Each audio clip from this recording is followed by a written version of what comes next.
यहाँ किस तरह से नदी किनारे लाशों को कतारबद्ध तरीके से जमीन में गाड़ा जा रहा है, जिससे नदी किनारे रहने वाले लोग और किसान जिनके खेत यहाँ हैं उन्हें भारी परेशानी का सामना करना पड़ रहा है।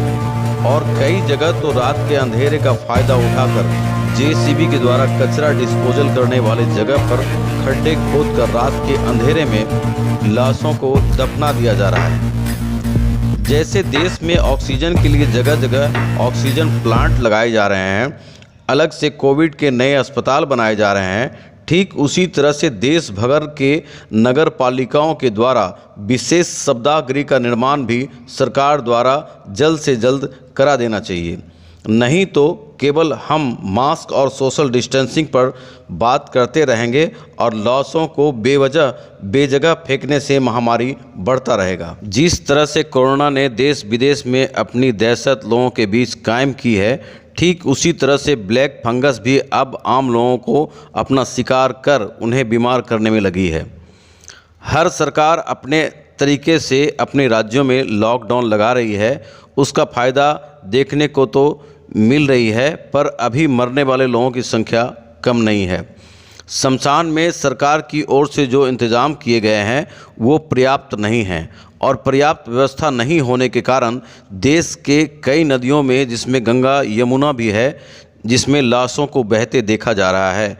और इस तरह से लाशों को गंगा में तथा दूसरी नदियों में डाल देने से जल तो प्रदूषित हो ही रहा है और साथ ही संक्रमण का खतरा भी बढ़ रहा है। हम जब तक जिंदा हैं तब तक अनेक जातियों में बंटे हैं और अपनी धर्मों की लड़ाई लड़ते हैं।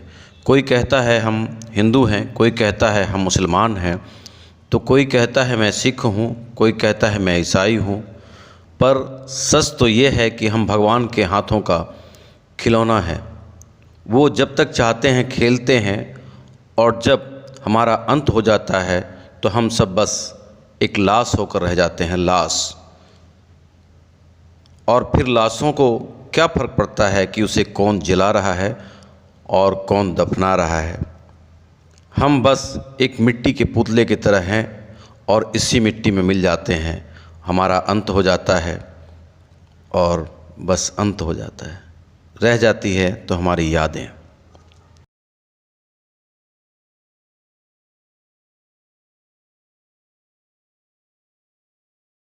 जाता था। अब कुछ यहाँ पे कुछ लकड़ियों की कमी के कारण लोग जो भी मिट्टी आती थी तो ऐसे ही मतलब गाड़ दे रहे हैं मिट्टी को, और गाड़ के इसे चले जा रहे हैं। और इतनी तेज बाढ़ नहीं है कि ये मतलब सब बह जाएगा, ऐसा नहीं है। ये आने वाले समय में मतलब बीमारियां फैल सकती है, बहुत तीव्र गति फैलेगी और गंदगी बहुत ज़्यादा हो गई यहाँ श्रृंगेरपुर घाट पे। ऐसा नहीं था। अभी 10 से 15 दिन के अंदर कम से कम 4 से 5 हज़ार मिट्टियाँ आ चुकी हैं यहाँ पे, और डेली बेस यहाँ पे कम से कम 100, 150, 200, 250 ऐसे मिट्टियाँ आती थी। यहाँ पे समस्या ये है कि लकड़ियाँ इतनी महंगी कर दी हैं कि सब जलाने के लिए लोग मिट्टी खोद के गड्ढे में गाड़ते हैं। अगर लकड़ी का रेट यहाँ इतना उठा दिए हैं, पहले का अपेक्षा कोविड के पहले जो महामारी नहीं थी उसके पहले लकड़ियाँ बहुत सस्ती थी। अब इस समय तो 600 रुपये का कितना बोर्ड लगा दिए हैं, 400 रुपये का 4,000 का बोर्ड लगा दिए हैं सर। अभी तो हम लोग इसीलिए गड्ढे खोद करके सब दफना रहे हैं। अब 1,500 रुपये तक बढ़ा दिए, बहुत पहले 1,500 था, अब 4,000 रुपये ले रहे हैं। इसलिए आदमी बहुत परेशान हो गए। हम लोग का चलो ठीक है, महामारी को दफना दे रहे हैं। ये जा रहा है जी, इस वास्ते कोई देने काबिल नहीं। गरीब आदमी यहाँ लाश को लेके आया है, जलाने वाले कोई कहता है 5,000, कोई कहता है 6,000। अब जिसकी कीमत 1,500, 1,000 रुपये थी यार कुछ महीने पहले, वो चीज़ ऐसा किया जा रहा है। यहाँ आग देने वाले जिसको 20-30 रुपए का काम था वो 100-100 रुपये मांग रहे हैं। सब जबरदस्ती दमंगई है। हम गरीब आदमी वहाँ से लेके चले आए हैं, कुछ है नहीं, लाश को लाए हैं तो हमें तो करना ही पड़ेगा।